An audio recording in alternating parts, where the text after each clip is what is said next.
My name is Cecelia Morrow. Most people in Guelph call me Cece. I am 64 years old, and for 33 years I walked a mail route for Canada Post. The same route, through rain and sleet and February cold, that turned your fingers numb inside your regulation gloves by the time you reached the third block. I retired 2 winters ago. My husband Leonard was supposed to come with me. We had made plans: the vegetable garden, mornings without alarm clocks, a trip to Cape Breton to see the Cabot Trail in October when the maples turn. He made it to 1 October. Then the cancer came, and 16 months later he was gone. Leonard Morrow was a Finnish carpenter. He ran a small shop out of our garage on Edinburgh Road South. Morrow Fine Woodwork for 35 years. He built kitchen cabinets, built-in bookshelves, mudroom benches, bathroom vanities. He could look at a century-old house with walls that had shifted and settled for 100 years and tell you exactly how to fit a bookcase so it looked like it had always been there. Customers called him back not because things broke, but because the work was so quiet and correct that they trusted him with the next room, and then the next. He was not famous. He was not wealthy. He was the man who showed up on time, cleaned up after himself, and left your house more beautiful than he found it. He died in February, on a Tuesday, at Guelph General Hospital. I had been there since Sunday. I drove myself home on the Tuesday afternoon and sat at the kitchen table and could not remember having made the drive. The funeral was on the Friday. 51 people came. 2 former clients stood at the back of St. George's Anglican.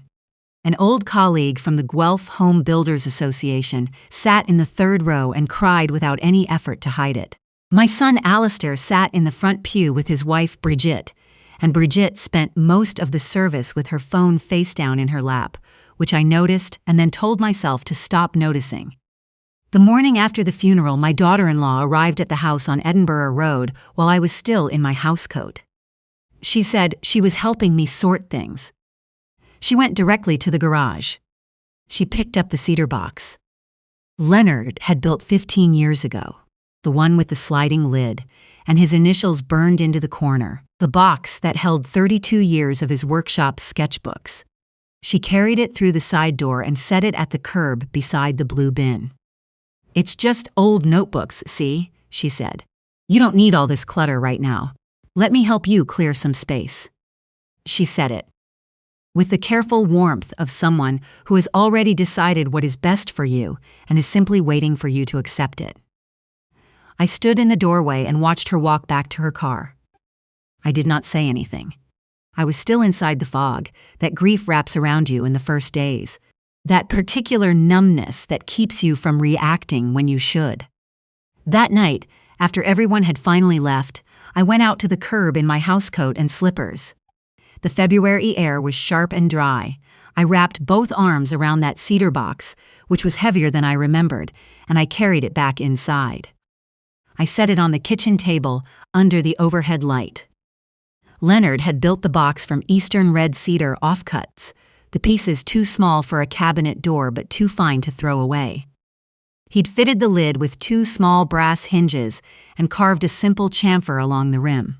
The cedar smelled the way his workshop had always smelled, like something both living and preserved. I lifted the lid. 32 Hilroy spiral notebooks, each one with a year written on the spine in Leonard's neat block printing.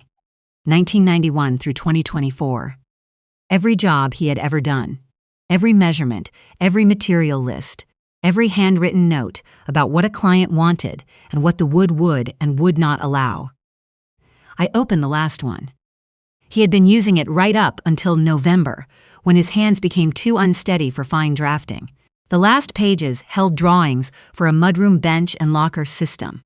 Measurements in millimeters, annotated in his small, careful hand. At the back of the sketchbook, taped flat against the inside back cover so it would not create a bulge, was a folded piece of brown craft paper. I almost missed it. The tape had lifted at one corner, and when I ran my thumb across the cardboard, I felt the edge. I worked the tape up slowly, the way you open something you know you cannot close again. Inside the craft paper was a manila envelope. Inside the envelope was everything Leonard had not told me. I need to step back and tell you about my son and his wife, and about the house on Kortright Road. That is where this story really begins. Alistair Morrow was born when I was 26. He grew up in our house on Edinburgh Road and was the kind of boy who took things apart to see how they worked.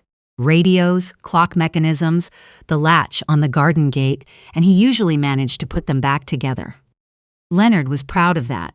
He thought Alistair might go into a trade. Instead, Alistair went to the University of Waterloo for computer science and became a software project manager at a tech firm in Kitchener. He did well. He was methodical, detail-oriented, the kind of person who made checklists and kept them. He met Brigitte Fontaine at a conference in Ottawa. She worked in interior design and had grown up in Gatineau in a household where her father was a senior federal civil servant, and her mother administered continuing education at the University of Ottawa. They were not unkind people. They were people for whom a certain kind of life was simply the baseline. Brigitte had absorbed this without question. She carried herself with the particular confidence of someone who has never been told that the things they value might not be the only things worth valuing. I will say this honestly. Brigitte was good at her work. She understood how spaces should feel, how light moved through a room, which materials would age well and which would date. She had real taste. What she did not have was patience for the people who made things with their hands. She admired the result. She was not interested in the process or the person behind it. When Leonard told her what he did for a living, she tilted her head and said, "Oh, so custom woodworking." Artisanal. She said it the way people say it when they mean quaint. Leonard nodded. He did not catch what I caught. In the spring of 2021, Alistair and Brigitte bought a house on Kortright Road, a 1968 bungalow, 3 bedrooms, decent lot, and the original owners had lived there for 50 years without updating anything significant. The kitchen cabinetry was particle board and laminate from 1989. The built-ins in the dining room were pressboard veneer, bubbling at the seams. There was no mudroom entry, just a side door opening directly onto the main floor, which meant wet boots and winter parkas piled on a mat from November through April. They got 3 estimates for the millwork, custom kitchen cabinetry, a built-in dining room bookcase and sideboard, bedroom wardrobes, and a mudroom locker system. The numbers ranged from $71,000 to $89,000 Canadian. My daughter-in-law spread them on our kitchen table like a hand of losing cards. "We can't absorb this right now," she said. Then she looked across the table at Leonard. Leonard said he could do it. He meant it. He was that kind of man. He started in the spring of 2022. He worked Saturdays and most Sundays, and Thursday evenings when the light lasted long enough. He drove his truck to Kortright Road with his tools and his sketchbooks, and he worked. He replaced the kitchen cabinetry from floor to ceiling. Custom face-frame construction in quarter-sawn oak, soft-close hardware, pull-outs and dividers fitted exactly to my daughter-in-law's specifications. He built the dining room bookcase she had described from a photograph. Leaded glass doors she thought would be impossible to source, fitted into a solid frame that met the ceiling without a gap. He did the bedroom wardrobes in painted MDF with inset panels. He built the mudroom system in painted maple with hooks and cubbies and a bench with a lift lid for storage inside. He bought materials from Rona and Home Hardware and Kopp's Buildall. He drove to KW Woodworking Supply in Kitchener for specialty hardware. He kept every receipt. He logged every hour. He told them he would invoice when each phase was complete. My daughter-in-law said they would pay after their mortgage refinanced. They refinanced in the fall of 2022. He sent the first invoice. Nothing came. She said they would settle everything at once when the dust settled. He kept working. He was that kind of man, too. Leonard was diagnosed in the autumn of 2023, adenocarcinoma of the lung. He had never smoked a day in his life, which the oncologist said with the particular weariness of someone who has had to deliver that sentence too many times. We went through the treatments. The months did what months do when you are losing someone. They moved too fast and also never moved at all. Leonard worked at Kortright Road until October. The mudroom bench was the last thing he built. He installed it on a Saturday, drove home that evening, smelling of sawdust and wood glue, and sat in the kitchen while I made dinner. He did not say much. He looked at his hands for a long time. He sent 2 more invoices before Christmas. Neither was paid. In December, when he was mostly in bed, he held my hand one afternoon and said, "My sketchbooks, Cece, don't let anyone throw those away." I promised him. So I sat at the kitchen table with the manila envelope in my hands. The contract was 2 pages, typed and signed. Leonard's signature, and below it, both my son's and daughter-in-law's signatures. Dated March 2022. It specified the full scope of work and a payment schedule tied to completion of each phase, his hourly rate, $75 Canadian, his standard rate, materials at cost. 3 invoices, each one addressed to Alastair and Bridget Morrow at their Kortright Road address. Dated September 2022, March 2023, November 2023. Total outstanding across all 3, $81,400. The material receipts were in a separate folded document, printed from his old desktop computer, each one dated and referenced to the invoice line it belonged to. Rona, Home Hardware, Cops Buildall, KW Woodworking Supply, every dime accounted for. At the bottom of the envelope was a single sheet of white paper, folded in thirds. Leonard's handwriting. Neat block letters, pencil, slightly lighter than usual. His hands had been unsteady by the time he wrote this. Cece, I kept records of every hour I worked at Alastair and Bridget's house and everything I spent on materials. 18 months. 2,140 hours. I sent 3 invoices. Bridget said they would pay after the mortgage was sorted. They refinanced in October 2022. Nothing came. I didn't push. I didn't want Alastair caught in the middle, but I kept everything. If something happens to me, take these to Bernard Kowalski. He knows construction law. He spent 20 years at a firm that handled nothing else. He'll tell you what to do. The work was worth what I charged. Don't let anyone tell you otherwise. All my love, Leonard. I read it twice. Then I set it on the table and looked at the wall for a long time. My husband had been dead for 9 days. He was still taking care of me. I reached into the cedar box and found what I was looking for without having to search. It was in the front pocket of the last sketchbook. His marking gauge, a small wooden tool he had made himself from a scrap of rosewood, years before we were married. Brass pin, brass thumbscrew, the wood worn smooth along the grip from decades of use. He had used it to score lines along the grain before he cut. I put it in the pocket of my cardigan. I don't know exactly why. It just felt right to carry a piece of his work close to my body. I still carry it. I called Bernard Kowalski the next morning. He was 71, retired from 20 years of construction law in Hamilton, and had been a member of the Guelph Home Builders Association almost as long as Leonard. They had known each other from the association's monthly meetings, the kind of friendship built side by side over coffee and floor plans. Not much said, but everything understood. Bernard drove out to the house on a Tuesday morning. He sat at my kitchen table and read everything Leonard had left. It took him 30 minutes. When he finished, he set the pages down and looked at me over his reading glasses. Under the Ontario Construction Act, he said, anyone who supplies services or materials for an improvement to real property has the right to register a construction lien against that property. The lien has to be preserved within 60 days of the last supply of services. He looked at me steadily. Leonard's last day of work at that house was the 2nd Saturday of October. That was 59 days ago. He let that sit. You have one day, he said. If we don't file tomorrow, the window closes for good. He called Antoinette Bergeron that afternoon. She was a construction law attorney in Guelph, mid-40s, with the calm efficiency of someone who spent her days turning complicated situations into manageable ones. She reviewed the documents by phone that evening and confirmed. The lien was preservable. The documentation was better than most licensed contractors keep, and she could file with the Superior Court of Justice at Wellington County first thing in the morning.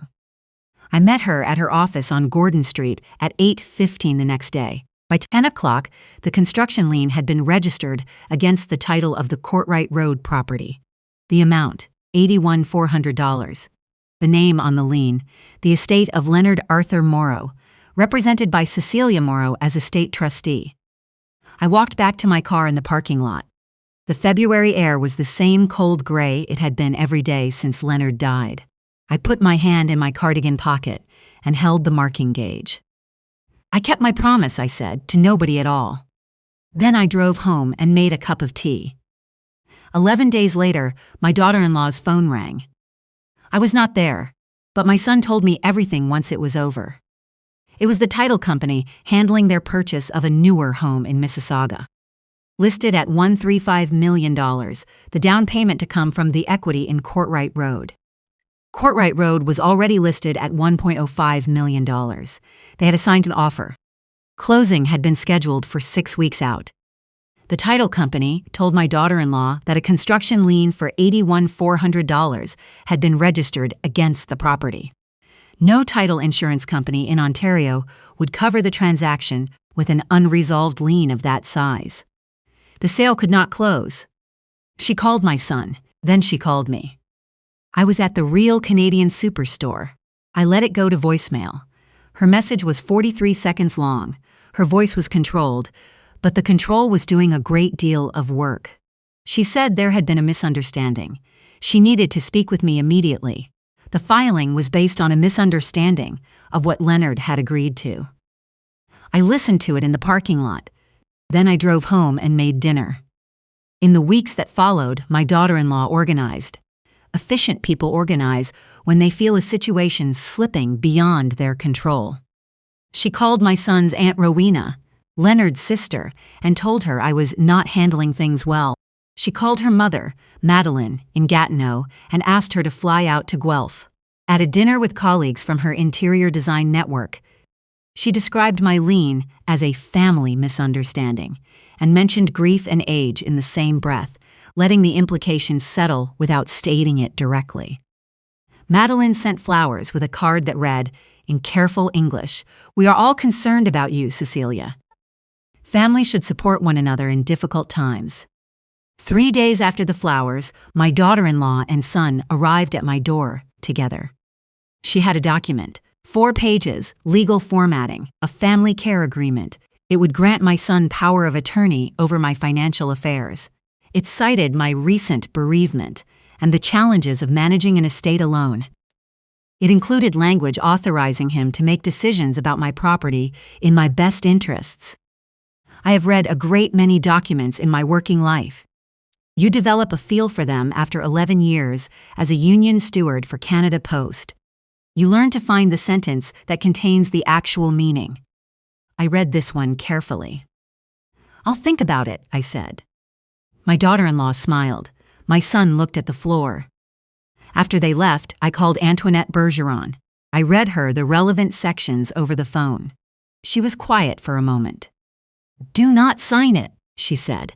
Attempting to use an instrument of this kind to pressure someone into releasing a valid legal claim can constitute elder financial exploitation under Ontario law. I want you to bring me that document tomorrow. Before I tell you what happened at the meeting on Kortright Road, I want to say something about my daughter-in-law, because the truth is never as simple as the version where there is only one villain. Brigitte Fontaine was 15 years old when her father came home one evening and sat at the kitchen table without taking off his coat. His consulting practice was failing. The contracts hadn't come in the way he had planned. For 8 months, the Fontaine family lived differently. Store-brand groceries, repairs deferred, a ski trip canceled without explanation. Madeline went back to work as an administrator, a position she had not expected to need. They kept the house, barely. But Brigitte had seen her parents' faces in those months, and she had made herself a quiet promise. She would own property. She would control her financial security. She would never be at the mercy of someone else's miscalculation.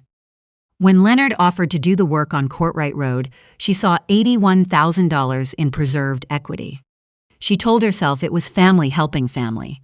She told herself he was happy to do it. She told herself the invoices were a formality, not a real obligation.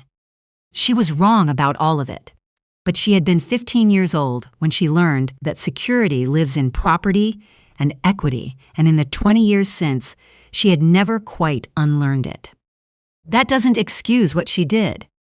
It explains how someone can watch a man work 18 months on their house and genuinely convince herself the debt does not exist. She arranged the meeting and called it a family dinner. It was held at the Kortright Road house on a Sunday in March. In the dining room, with Leonard's built-in bookcase along the wall behind her, the leaded glass doors catching the afternoon light. Madeline had flown in from Gatineau. Aunt Rowena was there. My son's cousin, a quiet man who worked in construction in Hamilton, had driven up. My daughter-in-law had also invited a woman I didn't know, a colleague from her network whose presence seemed designed to add a body to her side of the table. She had not placed a card for Hilda. Hilda Novak was my neighbor of 22 years, and my closest friend since our children were in the same class at Stone Road Public School. She arrived at my door an hour before the dinner wearing her coat and carrying her purse. "I'm coming with you," she said. I told her she didn't have to. "Leonard fixed our furnace on Christmas Eve in 2009, she said. "He charged us parts and 1 hour labor. Wouldn't take more. I'm coming." My daughter-in-law had placed name cards at each seat, handwritten on folded cardstock, which felt strangely formal for a dinner at someone's kitchen table. There was no card for Hilda. She pulled a chair from the corner and sat beside me without asking anyone. The conversation started with small talk. Madeline had brought pastries from a patisserie in the glebe. My son's cousin talked about a job site in Hamilton. It lasted about 15 minutes, this performance of normalcy. Then my daughter-in-law folded her hands on the table and looked at me. "Cece, we're all here because we care about this family, and we need to resolve this lien." She spoke with the warmth of someone who is prepared. "I know the last few months have been incredibly hard. I know you're exhausted, but what you've filed isn't based on anything real. Leonard did that work because he wanted to. He was happy to do it. He never once asked to be paid while he was alive. Doesn't that tell you something about what he intended?" Madeline leaned forward. "Cecelia, Leonard was a generous man. He gave generously because it was his nature." My daughter-in-law slid a document across the table, a lien release form. "If you sign this, the sale goes through. The family stays together. That's all any of us want." The room was quiet. Aunt Rowena looked at me. My son's cousin looked at the table. Alistair sat at the far end, jaw tight, eyes on the wall behind me. I looked at the lien release form. I did not touch it. I opened my folder. "Leonard worked on this house from April 2022 to October 2023, I said. I kept my voice the way I kept it during difficult union grievances. Level, factual, unhurried. 18 months. He logged 2,140 hours. I turned the work log to face the table and read entries aloud. April 16th, 2022. Installed base cabinet carcasses, kitchen east wall, 16 hours. Materials from Kopp's Bildal, 3,480. August 9th, 2022. Completed upper cabinet installation, fitted crown molding to ceiling, 12 hours. I laid out the receipts, Rona, Home Hardware, KW Woodworking Supply, each one dated, each one referenced to a line in the log. I laid out the 3 invoices, each one addressed to Alistair and Brigitte Morrow at this address. Dated September 2022, March 2023, November 2023. Total outstanding, $81,400. I showed the photographs. Leonard had had them printed at Shoppers Drug Mart, 4x6 prints, a date written on the back of each one in his handwriting. Leonard on his knees fitting a drawer slide. Leonard holding the leaded glass panel up to the window to check the fit. Leonard standing in the finished mudroom with his hands on the bench, dust in his hair, thumb up, on the back of that one, in his printing. October 11, 2023, last day, good bench. Aunt Rowena reached across and picked up that photograph. She held it for a long time. I read from Leonard's note, all of it. My voice did not shake. The room was very quiet when I finished. Then the front door opened. Bernard Kowalski was standing in the hallway. He had come with two men from the Guelph Home Builders Association, who had known Leonard for years. Men who had seen his truck parked on Kortright Road on Saturdays through 2 summers and assumed he was running a large commercial job because the scope looked commercial. One of them, a retired electrician named Tibor, who had worked alongside Leonard at a dozen renovation sites over the years, looked at the built-in bookcase on the wall behind my daughter-in-law. He looked at the leaded glass. He looked at the crown molding where it met the ceiling in a shadow line so exact it looked like it had been there since the house was built. "Leonard did that?" Tibor asked. "He did," I said. Tibor looked at my daughter-in-law. "That is not hobby work. That's a master's work. $800–900 per linear foot if you commissioned it commercially. Easily." Aunt Rowena set the photograph down on the table. She looked at my daughter-in-law with the quiet steadiness of a woman who has done arithmetic in her head and arrived at an answer she doesn't like. "You never paid him." "Not once." "It was a family gift," my daughter-in-law said. That was always the understanding. "Then why did he send you 3 invoices?" I said. I held them up. Her eyes moved to them and then away. My son's cousin leaned forward. $81,000, Bridget. "That isn't a favor. That's a career." The room shifted. I could feel it. The weight of understanding settling onto the table like something physical, changing the posture of everyone in it. I looked at my daughter-in-law and spoke quietly. "He built the house you're living in with his hands, and you put his life's notebooks at the curb for the blue bin." The silence that followed was not polite. It was the silence that comes when a sentence says everything that needed saying, and nobody in the room can add to it. Aunt Rowena put her hand over her mouth. My son's cousin looked at his hands. Madeline sat very still. Then my daughter-in-law stood. Her chair scraped back. "This is harassment." Her voice was tight and high. "You are using a dead man's paperwork to extort us." She turned to the room with her arms wide. "She has never accepted me into this family. She has always resented what Alistair and I built together. She is doing this out of spite." No one moved to agree with her. "I am not acting out of spite," I said. My hands were folded on the table. Under it, the marking gauge sat warm in my palm. "I am a retired Canada Post letter carrier. I was a union steward for 11 years. I have spent my life reading documents and making sure people were treated fairly for their work. I am not confused. I am not overcome with grief. I am not acting irrationally." I paused. "I am asking you to pay for the work my husband performed in this house. 18 months, $81,400 in documented labor and materials. That is not spite. That is an invoice." The front door opened again.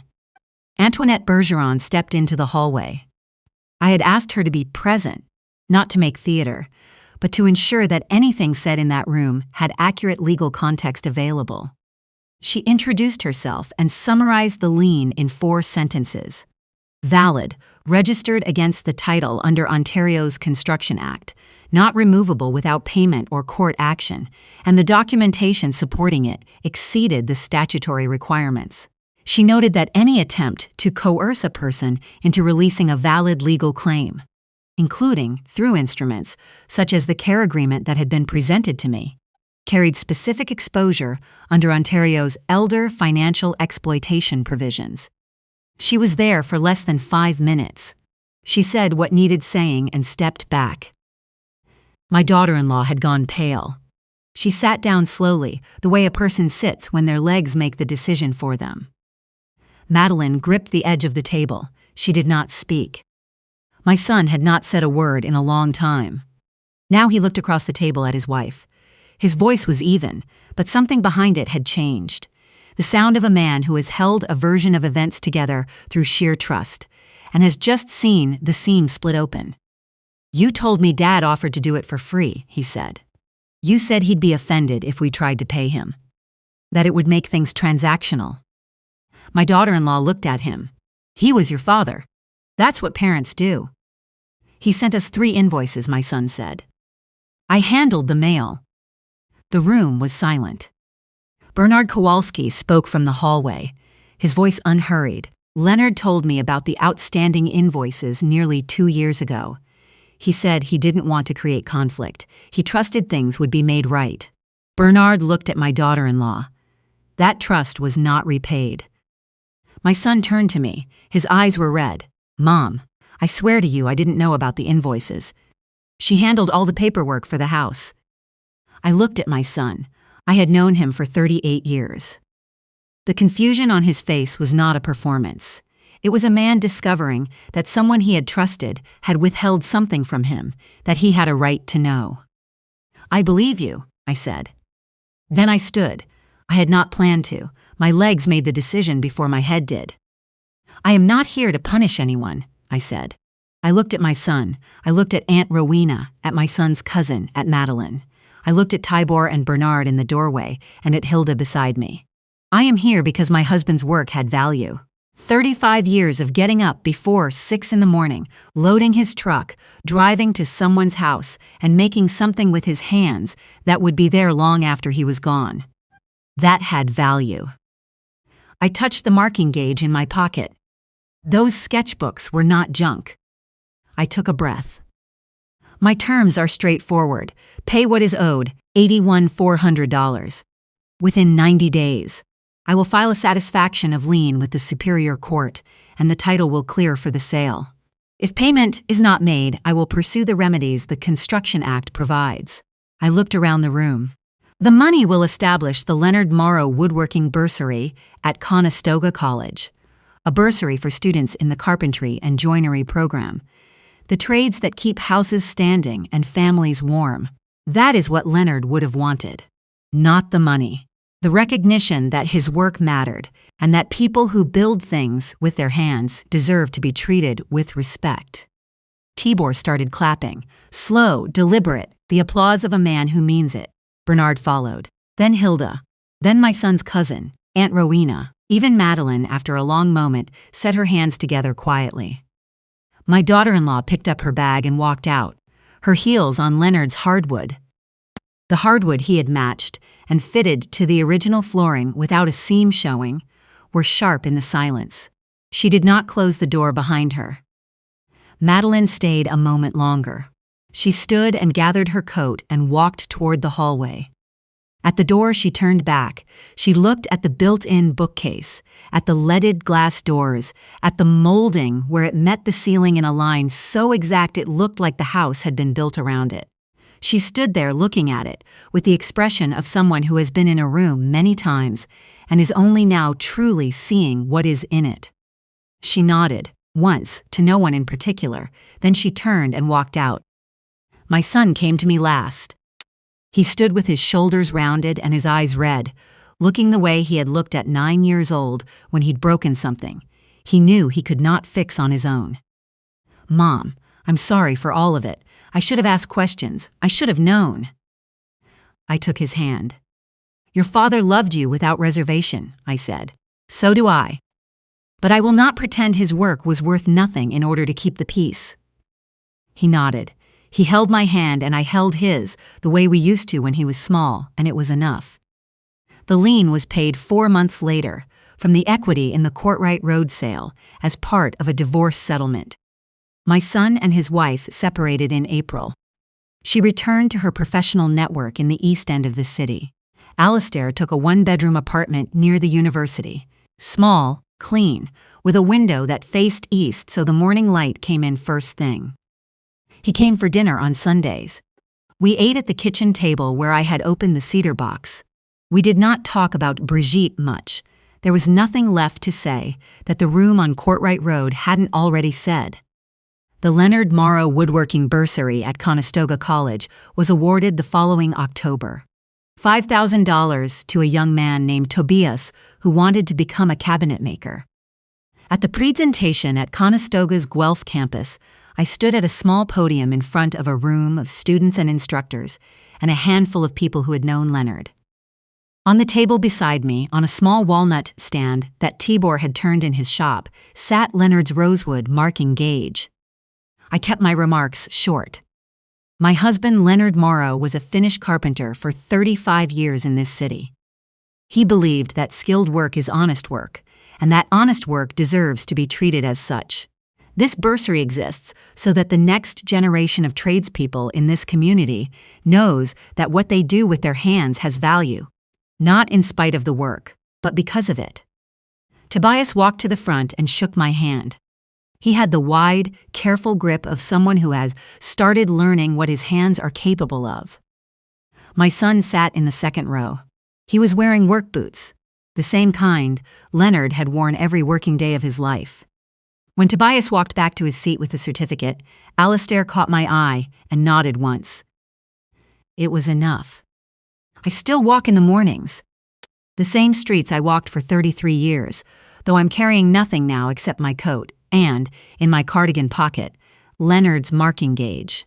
It is warm from my body every time I reach for it. Warmer than the February air, warmer than anything that has been sitting still. Leonard's cedar box is on the shelf in the garage now, beside the workbench he built when we first moved to Edinburgh Road. All 32 sketchbooks are inside. Sometimes I open one and read an entry. Measurements, a note about the figure in a piece of oak, a rough thumbnail of what a finished room might look like. The handwriting is the same across all 32 years. Neat, patient, certain of itself. His work is still out there, in houses all over Guelph.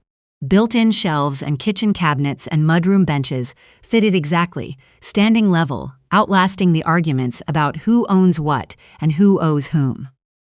His work was not junk. It never was. Welcome to Fierce Mom Stories, where mothers share the moments that tested everything they believed. If this story stayed with you, drop a comment below and hit subscribe. I'll see you in the next one.